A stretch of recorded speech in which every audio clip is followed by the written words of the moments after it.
तुम्हारे पास एक पावर है जिससे तुम अपनी किस्मत तय कर सकते हो, अपने सच्चे प्यार को पा सकते हो और किसी को भी तुम्हें प्यार करने के लिए मजबूर कर सकते हो। Sounds good, right? ये कहानी तुम्हें ये तो नहीं बता सकती कि प्यार आखिर होता क्या है, लेकिन ये तुम्हें सोचने में मजबूर ज़रूर करेगी कि जिस व्यक्ति से तुम प्यार कर रहे हो, क्या वो तुम अपनी मर्ज़ी से कर रहे हो या फिर वो सब पहले से ही लिखा हुआ है।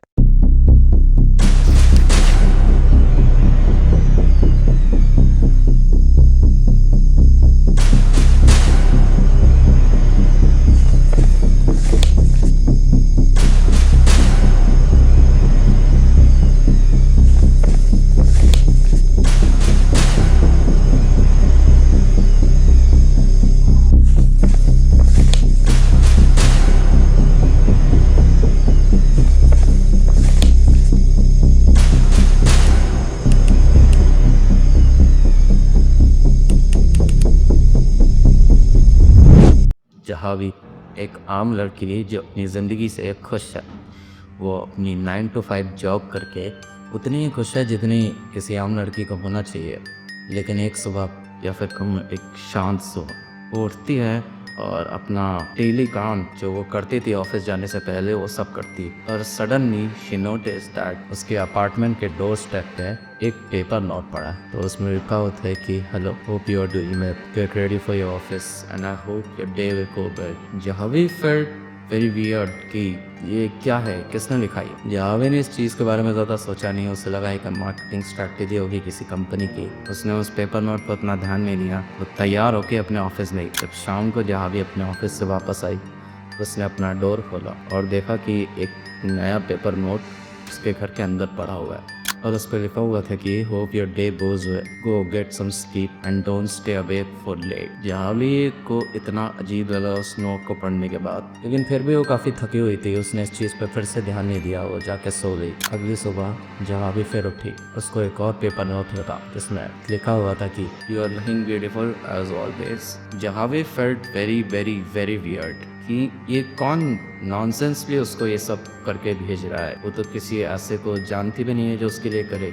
इवन दो उसका तो कोई परिवार वाला भी यहाँ नहीं रहता था, ना उसका कोई दोस्त था, ना उसे लोगों से बात करना इतना पसंद था। तो जहावी को लगा कि किसी को उसके घर का गलत एड्रेस मिला है और इन सारे पेपर नोट्स को किसी और के घर पे देना होगा, बट ये सारे पेपर नोट्स उसके घर पे रहे। Jahnavi tries to find that person कि ये सब कर कौन रहा है, बट शी कुडंट। उसे पता ही नहीं चलता। तो अपनी लाइफ में इतनी बिजी थी कि उसे कभी मौका ही नहीं मिल पाया कि वो ढूंढे। लेकिन अब ये चीज़ लगातार हमें लगी। जब जहावी सुबह उठती तो उसे पेपर नोट मिलता, जब जहावी अपने ऑफिस से वापस आती तो उसे फिर एक नोट मिलता जिनमें अच्छी अच्छी बातें लिखी होती थी, काफ़ी फ्लोटी लाइंस लिखी होती थी। एंड जहाँ भी उन्हें पढ़ के अच्छा फील करती थी। इट्स लाइक जो पेपर नोट पे टेक्स्ट लिखा हुआ है तो जहावी को मैनिपुलेट कर रहा है। ये सब अब डेली होने लगा। जहावी की हैबिट बन चुकी थी कि जब वो सुबह उठती तो पहले पेपर नोट चेक करती कि है या नहीं। वो पेपर नोट ढूंढती, उसे पढ़ती और फिर वो अपना दिन शुरू करती। जब वो ऑफिस से वापस आती है तो सबसे पहले पेपर नोट पढ़ती। कभी कभी तो नोट्स पे काफ़ी ज़्यादा बोल्ड बातें लिखी होती थी, कभी कभी तो पेपर नोट्स पे काफ़ी बोल्ड बातें भी लिखी होती थी जो जहावी को काइंड ऑफ टर्न ऑन करती थी। जहावी ने काफ़ी ट्राई किया कि उस पर्सन को ढूंढे जो ये सब कर रहा है, पर जहावी के पास इतना टाइम कभी था ही नहीं कि वो उस पर्सन को ढूंढने के लिए कुछ खास कदम उठाया, और वो कोई कदम जानबूझकर भी नहीं उठाना चाहती थी। अनदर डे जहावी उठी और उठने के बाद उसने सबसे पहले वही किया जो करने लगी थी, कि उसके हैबिट थी पेपर नोट ना पर उसे पढ़ना। जहावी ने ट्राई किया पर इस बार कोई पेपर नोट नहीं था। इस बार थी एक एनवलप के अंदर रखे हुए डीवीडी। जहावी ने जब उस डीवीडी को प्ले किया तो उस डीवीडी के अंदर जहावी के बेडरूम की वो वीडियो थी जब जहावी सो रही। उसके बेडरूम में एक स्पाई कैमरा था जो पूरी रात उसे सोते हुए रिकॉर्ड कर रहा था। जहावी इतना ज़्यादा पैनिक हो गई इस चीज़ से कि वो सबसे पहले अपने बेडरूम में गई, उसने वो कैमरा ढूंढा और उस कैमरे को तोड़ा, उस कैमरे को फेंका। वो इतना ज़्यादा घबरा चुकी थी इस चीज़ से कि अब उसका कुछ काम करने का मन ही नहीं करता था। उस दिन उसने कुछ काम नहीं किया, वो अपने ऑफिस नहीं गई। पूरा दिन बस इसी चीज़ के बारे में सोच रही थी, हाउ इट कैन हैपन। अब उसे रिग्रेट होने लगा था कि उसने कोई एक्शन क्यों नहीं लिया इन नोट्स के खिलाफ। But next morning when she wakes up she finds another paper note. इस बार बस पेपर नोट पे कैफ़े का एड्रेस था। जहाँ भी उस पेपर नोट को पढ़ने के बाद और ज़्यादा घबरा जाती है। उसके मन में एक टेंशन होती है कि उसे इस कैफ़े में जाना चाहिए कि नहीं, क्या ये उसका राइट डिसीजन हो सकता है। और उस पर टाइम सुबह का लिखा हुआ था, तो उसे लगा कि कैफ़े में चहल पहल तो होगी, तो क्यों ना जाके देखा जाए कि पेपर नोट्स के पीछे वो इंसान आखिर है कौन। जहाँ भी तैयार होकर उस कैफ़े में जाती है। जैसे ही वो कैफ़े में जाके बैठती है, आफ्टर सम टाइम एक लड़का भागता है। जहाँ भी उस लड़के को देख के काफ़ी ज़्यादा शॉक होती है, क्योंकि वो लड़का कोई और नहीं, जहाँ का कज़न होता है कमैन। जहाँ भी उससे मिलती हैं, क्योंकि वो लोग काफ़ी टाइम बाद मिल रहे थे। कमैन इस शहर में नहीं रहता था, वो यहाँ से दूर रहता था। उसके माँ बाप नहीं थे, जब वो काफ़ी छोटा था तभी उसके माँ बाप चल बसे थे। कमैन काफ़ी शांत लड़का था बचपन से ही, जहाँ भी उसे जानती थी। जहाँ भी को ये चीज़ समझ नहीं आती कि कमैन आखिर यहाँ करने क्या आया है। थोड़ी देर जहाँ भी कमैन एक दूसरे से बात करते हैं, और उसके बाद कमैन कहता है कि थैंक यू, तुम मेरे पेपर नोट्स पढ़ के आए। जहाँ भी को काफ़ी ज़्यादा शौक लगता है कि ये सब पेपर नोट्स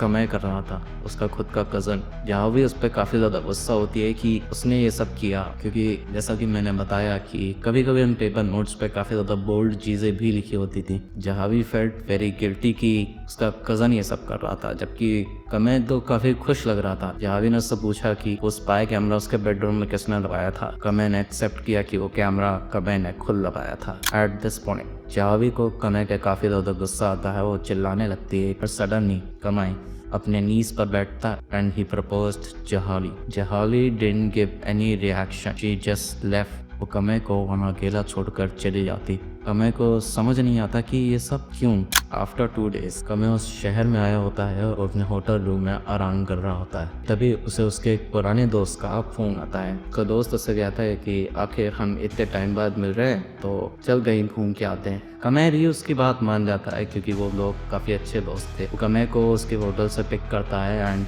उसको अपने साथ ले जा। जब कमैन अपने होटल से काफ़ी दूर आ जाता है, तो वह एक सुनसान फैक्ट्री के पास पहुंचते हैं। कमैन को शक तो हो रहा था कि आज उसके साथ कुछ गलत डेफिनेटली होने वाला है। जब कमैन और उसका दोस्त फैक्ट्री के अंदर जाते हैं, तो कमैन उससे पूछता है कि तू मुझे यहाँ क्यों लेके आया। बट देन कमैन को दिखता है जहावी का भाई कमैन का वेट कर रहा है। बिना सोचे समझे जहावी का भाई और कमैन का दोस्त कमैन को पूरी तरह मारने लगे। वो लोग कमैन को 2 घंटे लगातार बहुत बुरी तरह मारते हैं। मारने के बाद दोनों कमैन को वहाँ अकेला छोड़कर चले जाते हैं। कमैन बस रोना पड़ा ने जाता हुआ देखता है। आफ्टर 1 ईयर ये एक आम सुबह है, हर सुबह की तरह। इस सुबह में शांति है, मौत की शांति। जहावी कमिटेड सुसाइड, जहावी ने सुसाइड कर लिया। विद अ नोट से लिखा हुआ था कि हम उस दुनिया में ज़रूर मिलेंगे, क्योंकि इस दुनिया के लोग हमें मिलने नहीं देंगे। Okay, so this was the part 1 of the written destiny of love. Part 2 will connect soon. I try my best कि उसको जल्दी से जल्दी अपलोड करो। And if you guys like that video, subscribe मी, क्योंकि पार्ट 2 आने वाला है जल्दी। And if you have any doubt about कि स्टोरी में ये चीज़ गलत हुई, ये चीज़ कैसे हुई, ये चीज़ क्यों हुई, just message me on Instagram. तुम्हारे क्वेश्चन के आंसर मैं ज़रूर दूंगा। कमेंट ज़रूर करना if you like the part 1।